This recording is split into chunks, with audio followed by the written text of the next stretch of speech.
Hello and welcome to yet another episode of the Wigtight Conversations. This time I'm really excited about today's conversation and I hope it will be a blessing to you all. I'm your host Samuel Amtuhaire and today I have a very wonderful guest who is going to introduce herself in a short while. I firstly want to appreciate you for giving us the audience. We want to believe that you are being blessed by the conversations that we are having. So today I have a very, very wonderful friend, and I'm going to allow her to introduce herself, and then we'll dive into this conversation today. Mrs. Sabeti, you are welcome on the set. Thank you. Kindly introduce yourself to the people and tell them what you do, how you do it, where you do it from, who you do it with.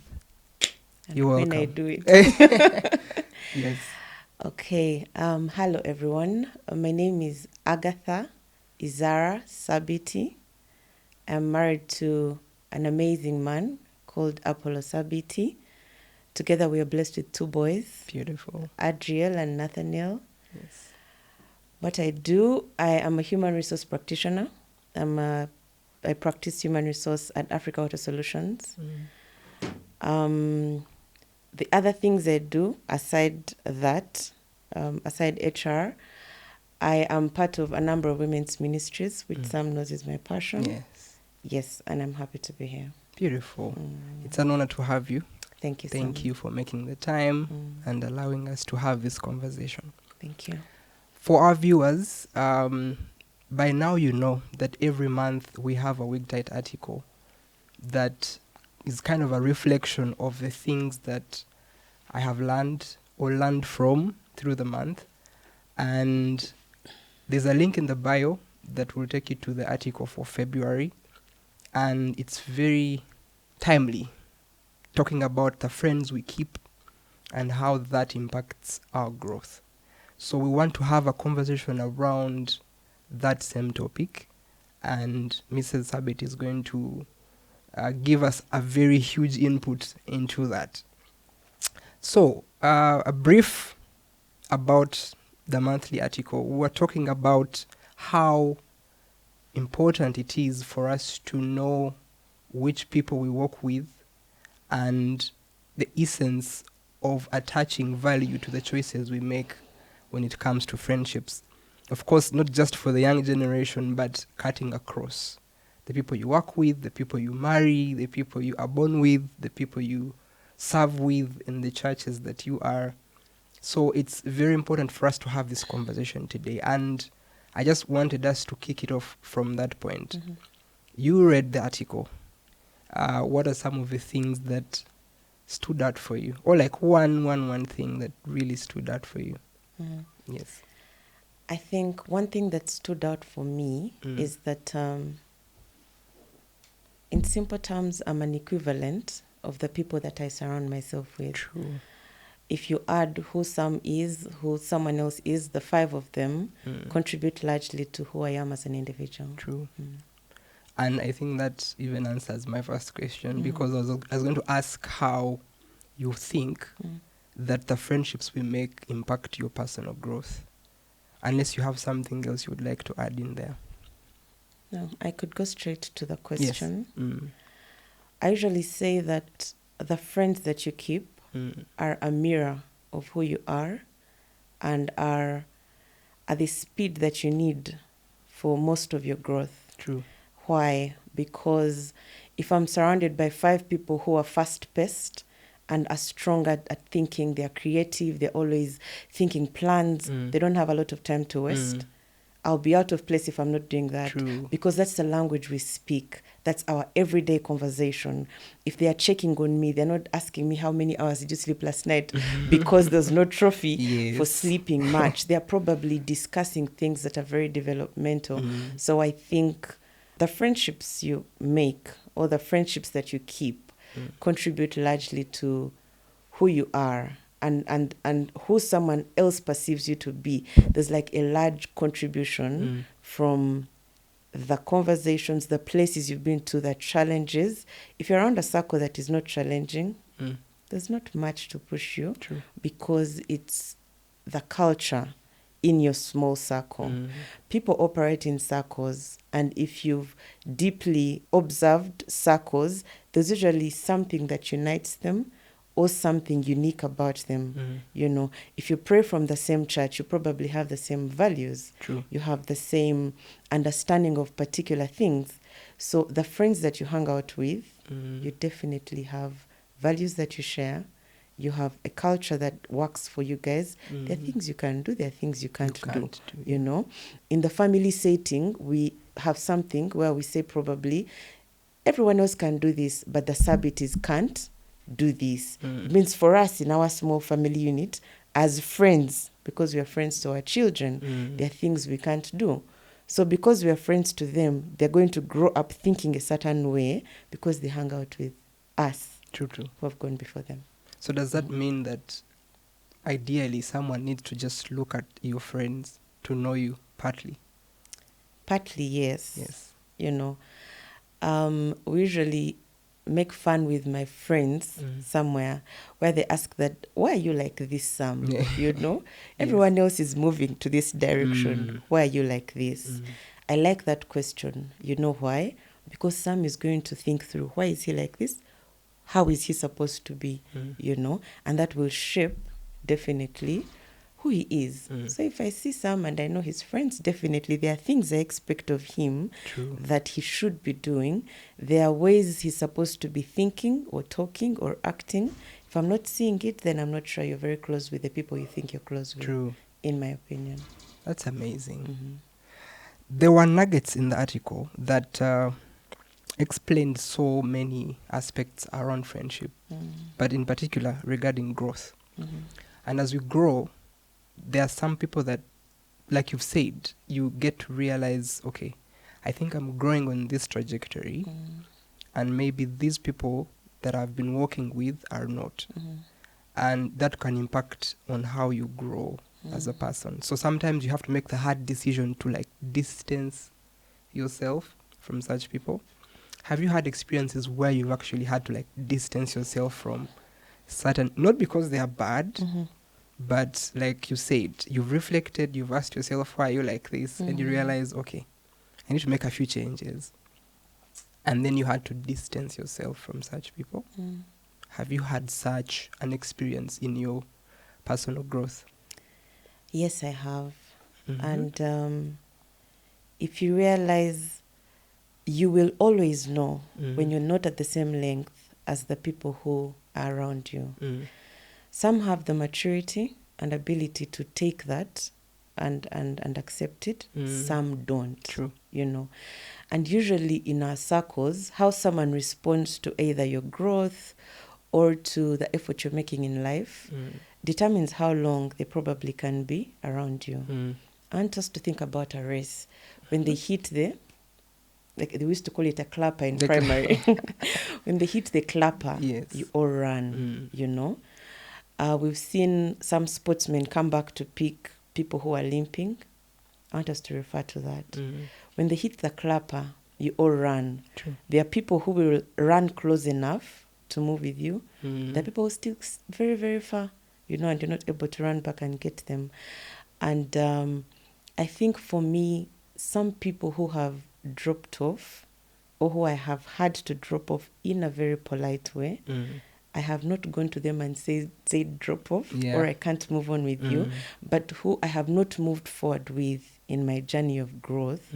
It's been from a genuine angle of our conversations don't match anymore, you know. Even if I explain to you some things how, you may not understand them. And also maybe because I'm now part of circles that understand what we are talking about. It's a very painful process. I want to say it's not something that is very easy. That was going to be my next question. How was the process like for you? It's uncomfortable. Why? Because you probably can't hang out as much anymore. You're now on the high. You still try to bring them in, but there's a place they are not coming to. True. So they will be around, but they probably will not be in the inner anymore. Yeah, from the Christian angle, that's painful because we all love our friends. True. Yeah, and would want to keep them around and etc. But growth and maturity sometimes call for you to do that, to separate yourself from people who are not contributing to your growth.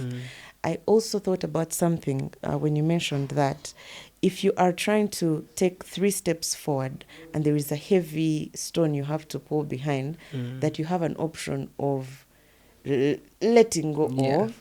Sometimes the wise thing to do, wisdom says, let the stone go. True. Propel, and go. Shoot high, Interestingly, those people sometimes usually come around. Yeah. Yeah, because they will eventually get to a place where you are right now. Beautiful. I don't know how the process is for some people out there, but I feel like some people during that process, because just maybe because of not knowing what to do or how to handle the process, some end up burning bridges they shouldn't.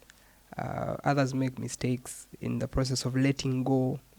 But I think that's helpful, that you would actually have to reflect on the wise way to, as if, Can I say something? So letting go without burning bridges sometimes is complicated. Like I said, someone's level of maturity determines their level of understanding, If you have to, and I hope we're discussing friendship in all angles. Yes. It's different when people are relating. It is different if we are just churchmates. It's different when we are just workmates. True. It's different when we are gangos, like friends who meet somewhere, Yeah. If you are relating, I usually say it's not necessary to raise the dust so high because the world is round, We find ourselves in workspaces that are the same. Very round and small. You get married to someone and then they are relative to friends. Someone that you did that to, and you have to meet at family engagements, and it can be uncomfortable. For you to be in the space as someone you went to Facebook and wrote never or you went around and told everyone things about this person that are not exactly correct. So I think if you are relating, find a gentleman's way to do it. You really don't have to go and blast this person or and abuse this person. There's always a kind way to do it. Regardless of how you feel. Because emotions are just for a moment. You'll move on from those emotions. But how you made someone feel, how you painted them, how you tainted their life will live forever. True.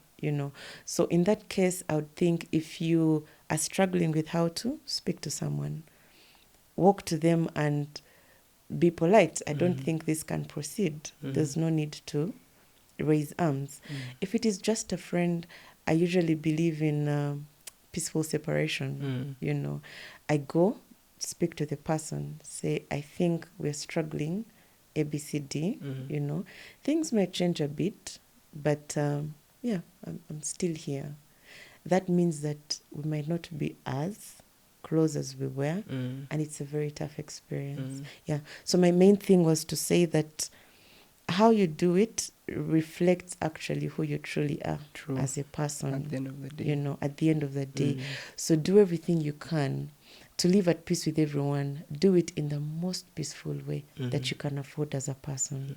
And for the Christians out there are very many uncomfortable things you have to do. Very uncomfortable. Being the one to do the reconciliation or to do it the peaceful way, sometimes it will make you feel like you're a loser. Like you're losing out, and yet you're doing what God would want you to do. That's what I think. Amazing. I hope God gives grace to whoever is going through this season. There's grace. Anyway, one of the other aspects in the article was accountability. We have very many friendships in our generation that don't value accountability. I don't know how the process has been for you. I know you to have not very many friends per se, but very relevant friendships that you've sustained for a time. How has been the process or the experience of accountability, and not just giving it, but also receiving it from your friends? Yes. Okay. I'll start by saying in class, they taught us that communication is a sending of information and receiving, you know. So for the communication cycle to be complete, I have to send, you have to send back. I also have to receive. So accountability involves a bit of vulnerability.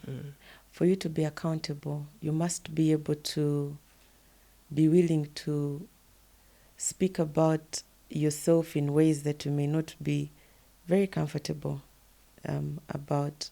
If you're struggling with something, some of us don't like being vulnerable. So I just like, why am I being accountable to someone again? Why don't I keep with this? So accountability in friendships involves a back and forth.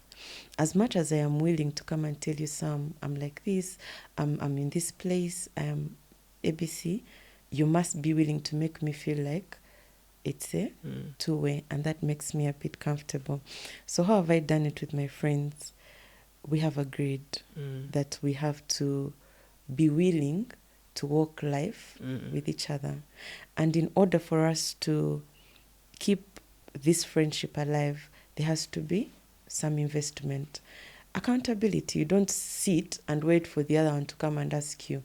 Sometimes it involves you to be proactive enough to come and say, Sam, I don't have supper, you know, for example, for the younger people, or even for the older ones, I don't have transport, you know, and that draws you people closer, you know. Hey, my child is at home, I am at work, are you close to home? Could you check on them for me? That person feels like you are helping them. Yes. If you tell me you are studying, for example, I'm not in school with you, but your friend circle can keep you accountable. Hi, Sam, how is school going? Hi, Sam, have you paid tuition? Hi, Sam, are you reading? You know, if I'm not utilizing my time well, if they're calling us for meetups or etc., and I'm never showing up because I'm in my house watching a movie or enjoying the comfort of my space, my friends will call me out and say, Agatha, what's happening? Where are you? But because I've allowed them to, you know, some of us feel like accountability is allowing people into your space or allowing people to question you for things that concern you, you know, and it's uncomfortable for some people. So for us, I think we've agreed, you're my friend, we have to do life together. It takes a lot of being intentional, very, very intentional, because you can get tired. If you're doing this just for the give and take, my friend, following up someone's life that is not yours, it is a sacrifice. And sometimes when you're not even able to help, per se. Yes, it is a sacrifice. But I usually say, you don't have to be able to help to follow up with someone, how they are doing, how they are, you know. You just have to do it. You really just have to do it. So with accountability, you have to be intentional. There's an element of selflessness. And also it's not about what you're getting out of it. Yeah? It's not about, will this person like me more? Will this what? No. It is one of the ways to build the friendships. It is a fact. If a friendship has no accountability, it definitely will struggle. Yeah. We have people who naturally think they are introverted. They are introverted, but it then becomes like an excuse for not being vulnerable or accountable. How would you deal with such a friendship where someone doesn't find the reason enough to be proactive, like you've said, to account? Because many people think accountability is like by law or by obligation, that I have to say, I have to tell. Because when it's built on that foundation, it feels like hectic. But if you bring it from the perspective of, this is one of the ways we have to make our friendship strong. So on a normal day, it's not a must for you to tell me, but because it's going to like build our friendship stronger, open up. Like you telling me you don't have supper won't make you less of a friend, you know. So I don't know, how would you help someone who has that mindset. They feel like it's too hard for them to talk about their issues, okay, really issues, but to open up and be accountable to others. Thank you. So I usually think there is someone everyone can open up to. We have different personalities. So what I usually do for my friends is understand them for who they are and find a way to work with them. If I know that Sam is introverted, he's definitely not going to come all out, and I definitely understand that. Sam probably needs a one-on-one, and for him to trust that I understand, I'm here for them. I need to reassure some of all those things for them to be able to trust, to open up. Yeah. Why I said that everyone has someone they can open up to, there's a place for all of us. There is a place for all of us. You can't say that because this person does not freely open up, they will not open up. You probably just don't know how to deal with them. Just like many of us find quiet people, it feels a bit interesting being around them because they're probably not the back and forth in the conversation. But their heart is fulfilled by sitting in a space with happy people and listening to the stories. They are okay. They definitely need a bit of looking out for because they can come when they're struggling, quiet, smile, etc., and then go. So if you have a friend who is introverted, understand them from their place and then come gentle on them, reassure them that you are here for them, that you understand them. Find that place of unlocking that will get them to talk to you. It doesn't take a night, but as sure as the sun rises, they'll get to talk. Yeah, so understand them for who they are. Does that kind of address the issue of expectations? Because I'm extroverted or I see friendships from a certain perspective, sometimes our expectations drive us beyond the level we could bear with other people. What I mean is that, for example, because I see friendship from a certain perspective, I have a certain knowledge. We ought to be like this. We ought to do this in a friendship. But this person doesn't see it that way, or they are not that way. So then, to know how to lower my expectations enough to accommodate such a person, so that with time, like you've said, they come to who I am, and then we can have, meet in the middle here, because I've found that because of not managing those expectations well, some people end up missing out on having beautiful friendships with other people because they are not like them. Yeah. So because I'm outspoken or I'm very extroverted, and like you said, it's tricky to be around quiet people. So I end up saying, you know what, I can't do this. Yet, if you gave this person time, you never know. They could bring the best out of you that you didn't know could come through their kind of character or personality, Yeah, so I find that very powerful. But they are friends and they are acquaintances. There's also that. And some of us usually have large numbers of acquaintances. Yes. And about 4 are your actual friends, In the that inner. large, yes, the inner. In that large group of 30 people, that are around Sam, there must be 4 who are not just running over friendship, or who are not just enjoying the benefits of friendship, Parasites. or they are just, enjoying the party, There are people who are actually living the friendship, investing in the friendship, and you have to tell the difference. True. Yeah. If you don't, my friend, one day you'll find yourself in the room alone because the people who are here for the party have left. The assumption. I was talking to someone recently around the fact that Jesus knew that every time he would speak to the 5,000 and more, he usually came back and told disciples, you know what I talked about? The kingdom being like a seed? This is what it means. The 12, And he expounds more on the parables he spoke. But then even later, he has to pick a few, like 3, to say, you know what? I know you don't know how to pray, but just come. And they'll go pray. It's like, hey, guys, you can't even pray for an hour.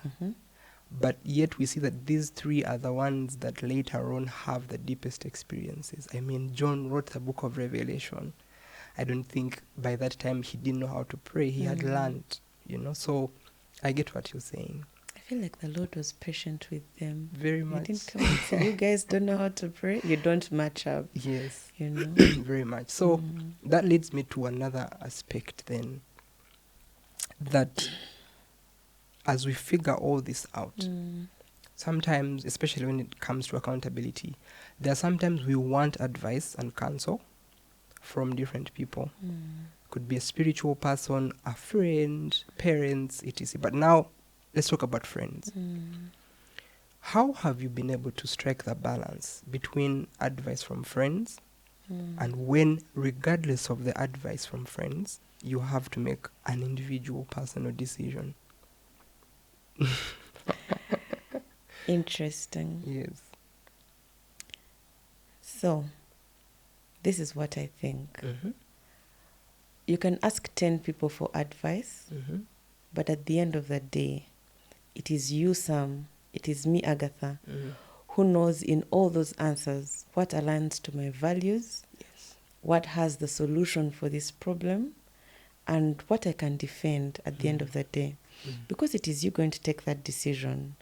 If you take the decision because friend X gave this suggestion or opinion, and then you take the decision and you can't defend it, whose loss is that?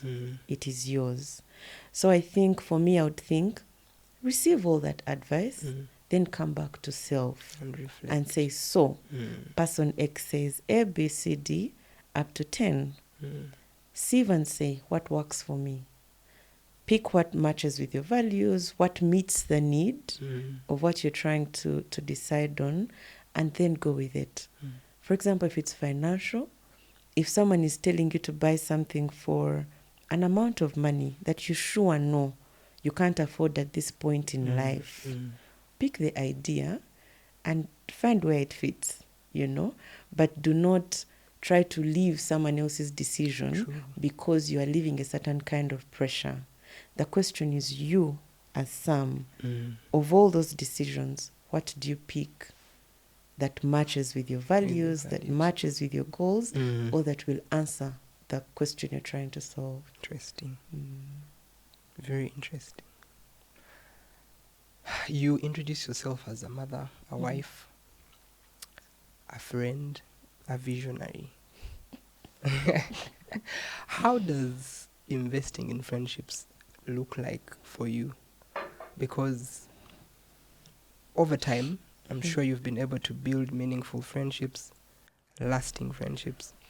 So how has, like when you say investing in a friendship, how does that look for you? Because we're talking about different transitions. You were a little girl, you got married, you gave birth, you became a mother, you work, and then you have a ministry at heart. How does investing in friendships look like for you? Because we can really get busy. Yeah. So how does that look like for you? Life cannot stop being busy. True. So you have to find working strategies for you as a person. We usually say with my husband, he teaches me this a lot, set a reminder even for the smallest of things, You will focus so much on being a wife, a mother, school, work, and then when all those are gone, when you finished all those tasks, you don't know where to start from. So investing in a friendship, I think, involves a lot of time. It involves the thought of calling, pick your phone, call the person. So it involves you investing things that will feed into your friendship, that will keep your friendship alive and moving. That involves you inconveniencing yourself. For For example, us mothers, we can talk motherhood from January to December. Yes. When the child has to go to school, the Mm. child is not feeling well, I have to play with my kids. You have to say, sometimes when I can't go out with my friends to sit and have coffee, I make the coffee at home. True. And tell them, girls, come over, let's have koinonia, let's eat and pray, you know. Girls, come over, check on the boys. When I have the time, you know, it's very hard to be a student, a mother, a wife, an employee somewhere, and a friend of whom they have expectations, regardless of all that. So when I have the time, if your home is on my way home, and I think I can pass by for 5 minutes, I definitely would do that. Yeah. Is that an investment? It is. Yes. If I'm finding it hard to keep up with time in terms of being able to sit and call Sam, I will set a reminder and then I'll text Sam, how are you? You respond. I might not respond immediately, but before the day ends, or before the week ends, I will have responded, you know. And I think with time, as your friendships grow, most of my inner circle is 10 years and above. As friendship grows... By 10 years, you mean 10 years of friendship? Yes, 10 years of friendship and Powerful. above. Yeah. So we've agreed with most of them. We ask each other, what's the worst that can happen? Yeah. If I'm not responding to your text in 3 minutes, I'm either changing a diaper or I'm at work on my desk working on a report. When these things that are chasing me are done, my love for you as my friend has not been taken away, you know? By a late SMS. Yes, I have submitted what I needed to submit. You know, for it's a constant. Yeah. So I think investment, once you can invest and it's not recognized. Yeah. So investment involves you speaking to what speaks to the love bank of the other person, and we are different. For some people, it's having coffee. Others, it's sending them a text. Others, it's calling, sending them gifts, you know. If you're struggling in your busy schedule, you have a phone, set a reminder. And those investments are worth it because it's what keeps the friendship alive, in my opinion. That's amazing. It's like a small decision you would actually make, but it makes a whole big difference. Absolutely. Guys, set reminders to check on your people. It works. You talked about values. What are values? Okay. I think values are things that you live by as some, things that you can't compromise, things that keep you on your right line in very simple terms. They're things that you live by every day as some, you know. You can say, me as some, I don't do this. I don't gossip. I don't, you know. It's the things that you hold so dear that keep you moving every day in the right line or trajectory of your life. Things that you're trying to achieve, the things that help you get there in an organized way. I feel like if you're to actually figure out people who carry the same values, that takes time. Because you have to really know someone and then see whether what they believe in or what they take as their values actually aligns with yours. Why I asked that question is because we speak a lot of English, so sometimes it's an assumption that people know what values are. In fact, there could be someone who is wondering, how do I define my values? How do I know this is my value? You know? So when you say the things you go by or live by as an individual, I hope someone can define that, because I think it's a foundation for many things, not even just friendship, the career choices you make, the person you marry or get married to. Sometimes all that sits on the foundation of values. Wow. So, Mr. Tsabiti, let's talk about thriving wives. I don't know much because I'm not a wife, but I've heard so much about what you're doing in that initiative or with that initiative. And I personally find it interesting that you made the sacrifice to inspire, to mentor young girls, young women, young wives into a fruitful life of marriage. Let me not spill the things. Tell us about Thriving Wives. What is it? How did you start it? How is it impacting people? Yes. Okay. Thank you very much, Sam. So Thriving Wives, whereas we might be the face in most of the events, the vision bearer is Mrs. Mugisa, Martha. She has mentored us into who we are today. Me too. Even you. Oh, Yes. yeah. So she has mentored us into what we are today, and she has empowered us to be able to lead. But she's the wings we are holding on to. So Thriving Wives stems from brides. It's a long process. Definitely. Yeah. So before you become a thriving wife, you are a bride. You are part of a bride's cohort, and I'm going to come to that. And all that started from Love Wire in 2012. I remember think 2012. Some might be aware of Yes. it. So what we're basically doing, It actually used to be Live Wire. Live Wire, and then we realized that the single adults Yes. are falling in love too much. So we decided to run Love Wire. It's like a safe space for single working people. We usually run Single and Secure. We're literally just preparing them for when they cross over and how they can survive with the very many things happening out there. Yes. The pressure, for single people. If you are not hinged somewhere, if you are not part of a team that is in the same season, my friend, the pressure is too much. Yeah. You can run mad or you can make a wrong choice. True. And say, a wife is all they need. Let me give them one. And that's it. And forever is a long time to make that decision.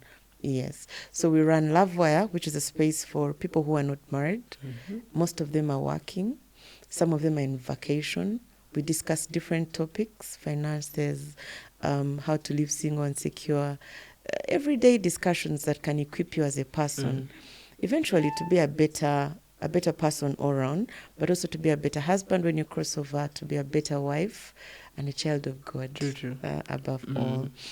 So from there, we started the brides cohorts. That started in 2018. What do we do there? It's a safe space for brides.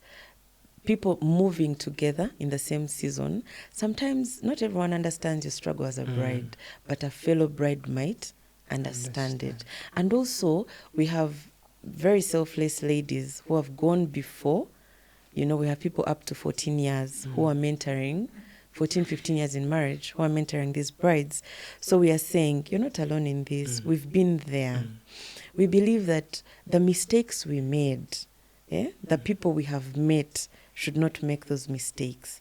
The things we were not aware of then, we should save some people of that stress, So we're trying to hold their hands, make the journey a bit more comfortable. Being a bride, preparations, you can run mad. True. You've seen brides who are sad on their wedding day because the color in the room, the man put blue and she wanted yellow. So we're trying to say, okay, yeah, but that's not what sustains the marriage. So we're trying to reduce some of those, of that stress, but also to keep you in check and say, as much as all this is happening, pray, and pray again. True. Then we prepare them all around to be thriving wives eventually. So you have to be a thriving bride. Okay, a bride who is thriving, not a bride who is suffering or striving a lot. So when you go through the year with your cohort, at the end of the year, we give you an opportunity to graduate to thriving wives and now start eating some bones. Here we are spoon feeding you with mashed Irish, But here we are saying you have grown. The Lord has brought you to marriage, a ministry. We define it in every way. You must be the best version of a wife that your husband prayed for, that your husband believed God for. And that's what we are doing at Thriving Wives. We are walking the journey of life practically with as many wives as we can land on. Most of them that you see, apart from a few who have joined us along the way, most of those are wives from Brides 2018 that we have carried on the journey with. And amazing things are happening. Tell us. Amazing things are What's happening. The impact? What is the impact? So we are having a generation of wives who are a bit more mature. You know, the understanding that marriage is not for children. You have to put the work. You have to do your part as a person. We are having wives who are not shouting back at their husbands because now they understand that we are different. His needs, her needs. True. Men are from Mars, women are from Venus. So to understand them, to take what they're supposed to do as a joy, not as a punishment. If you are supposed to cook for your husband a meal or for your family a meal, why is it a problem? You know, True. We are having practical kitchen days, you know, telling you can actually get better at this. We take these things for granted. There are people who do not know how to boil milk, for example, or people who do not have... Yes, my friend. That's just the milk will pour on me. Don't laugh. Yeah? Those things are happening. All right. Yeah. So we are trying to get these people to understand that the wedding is done, everyone has gone, you are the woman in the house. Wake up, make that breakfast, clean that house, you know, do everything that a woman is supposed to do without complaining. True. You know, God has transitioned you to a good assignment. Why are you suffering there when it is self-inflicted pain? Yeah. So we are trying to help these ladies enjoy their God-given new assignment in the simplest of ways, in the most enjoyable of ways. Marriage is not easy. That one, it's not as easy as it sounds. Living with someone who has been staying 20 years elsewhere, or 40 years or 30 years, and you now have to come to the same house, tiny in most cases, small house, small space, you see each other every day. It's going to take a bit of mishmash, True. you know, for you guys to come to the same place, same level. So we're trying to say, while that is happening, understand what this means, understand where it's going. So the impact is we are realizing more peaceful marriages, more prayerful women, more understanding women, you know. We're realizing a generation of women that understand their God-given role in this marriage. True. Yeah. Oh, wow. So how does it run? Do you have like intakes, for lack of a better word?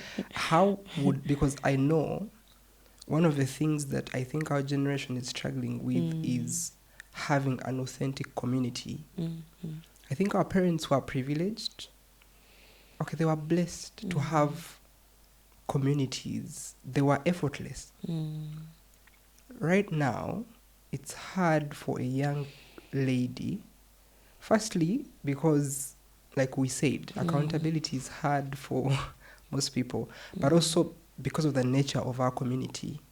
So you find that not many people have a community that can help them grow through that process. So how is the enrollment like? Because do they spend a year in that incubation? How have you been doing it over the years? Okay. So the brides spend a year in the incubation, and then when they cross over, we give them about a month to settle in. By crossover, you mean they crossover get wedded? Into marriage when they Right. get wedded, because our goal is to take them through the year stress-free, the year of preparing for marriage, and then either parting ways with them or transitioning them. I forgot to say that we don't coerce anyone to join the team. Okay. So even transitioning is on request. You choose. You say, I would like to proceed. If you're not proceeding, it's okay. We will happily still support you from the side. So after that 1 year for brides, we transition you into Thriving Wives. So the biggest intake for Thriving Wives comes from the brides. Yeah. Yes. So we transition you to Thriving Wives, and that one is not just for a year. It shall be for as long as you are happy to stay with us. Because, like we said, marriage, you can't do marriage alone. True. The boat will collapse, you know. And it's also good in life, even generally, to walk the journey with people who have gone before you. The mistakes you'll make a few. I think they are less than what you would have made if you had people who have gone before. Why sometimes you call someone and say, I'm planning to do this. and I think you've done it before, tell me about it, is so that you can understand it a bit more from a practical angle. In marriage, there are things that you see as big. When someone who has gone through them, it's just like, this is manageable, don't give up. And that sometimes, in most cases, reduces divorce rates, people who go back home to think about it, you know. So we walk with the Thriving Wives, and we intend to, for as long as the Lord enables us. Beautiful. If he brings another idea along the way, God bless our vision bearer. She will bring it down to us. We thank God for that initiative. Do you have something for men? Yes. Please. For the men intending to get married, we have Groom's Garage. If their fiancé is part of the brides, there will be a way to them somehow. So we usually have 1 or 2 meetups for the men in the year.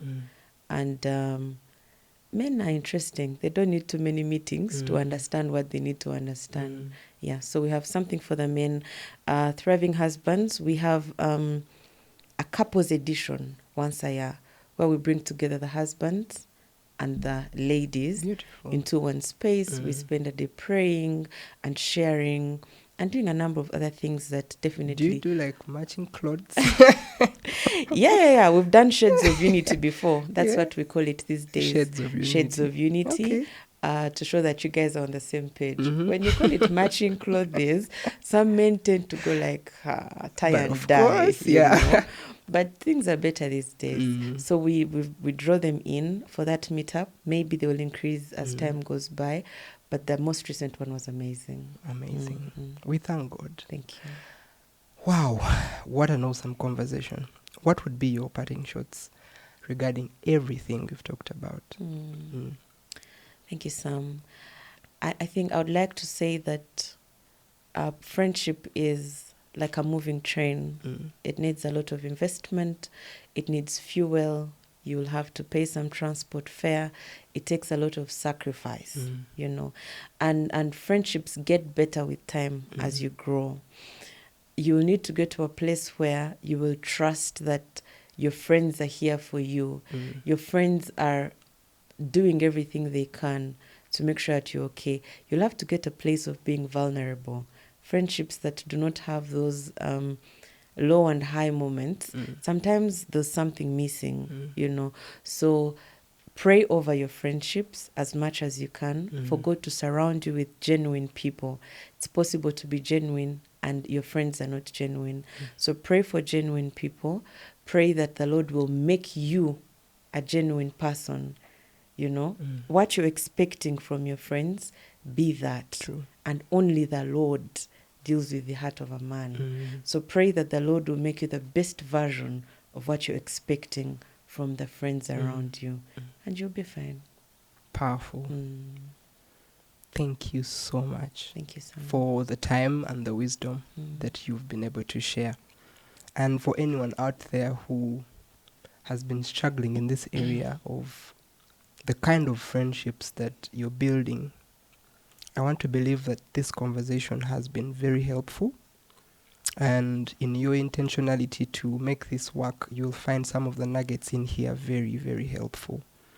As we conclude, I would like to appreciate you firstly for giving us the audience to listen and learn. But secondly, I would also like to say that as Wigtite, we've built some tools that can help all of us on this journey of Wigtiting. Again, Wigtite is who is God to you today.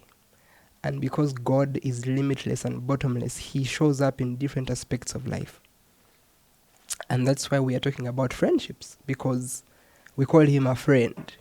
And we believe that the things we learn from God's friendship help us in the friendships we build physically with other people. So we have tools. We have journals that help you to learn how to reflect on who God has been to you. They are on our website. The link is in the bio. And we also have conversation cards. Now, these conversation cards are in different categories. We have some that are used for groups of Christian friends, or the same cards can help you to reflect on your journey as a Christian. And when you check on our website in the section of products, you will find them and you can make an order and we will deliver. But the testimony I have is that they have helped spark and inspire certain conversations that many young Christians are not having nowadays. And the other category is the marriage edition, which I would like to show you because it looks beautiful for me, This, like I said, has inspired a lot of conversations between couples. They are very particular on the topics and very intentional to help couples have discussions that sometimes they take for granted, yet they are very important for couples to have. So I would implore you to grab yourself one of these. Don't wait for your marriage to first have issues and then you start looking for solutions. I feel like it's better to invest in a relationship before you have issues to look for solutions. So we appreciate your support and we believe that these tools are going to help. We are working on others that will be coming later on as the quarter ends. But I want to tell you that these have been very helpful to the people who have them so far. But we also have merchandise. We have some t-shirts. If you want one, we have some hoodies. So you can make your order. I'll leave the link below. Now, we have been blessed to be hosted by a wonderful team from Watch Africa.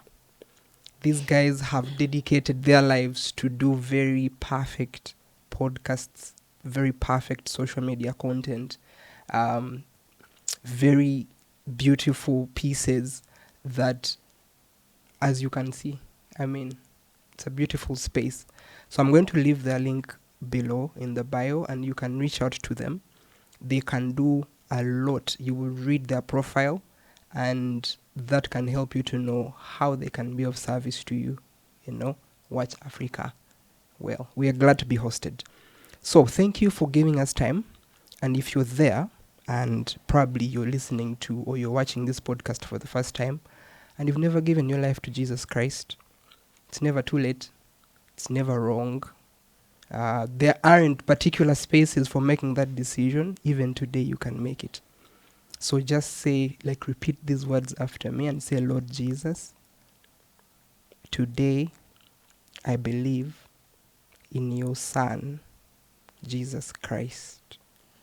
I believe that he came and died and rose again for my justification. And because I believe, I am born again. So if you've made that simple prayer, you're born again. It's that simple. The Bible says you believe in your heart and you confess with your mouth and salvation comes. So if you've made that prayer, please find a very wonderful Bible teaching church and submit yourself there and learn to grow. That's how the things we've talked about will make sense to you. So until next time, thank you for the blessing of watching and learning from us. The question is, who is God to you today?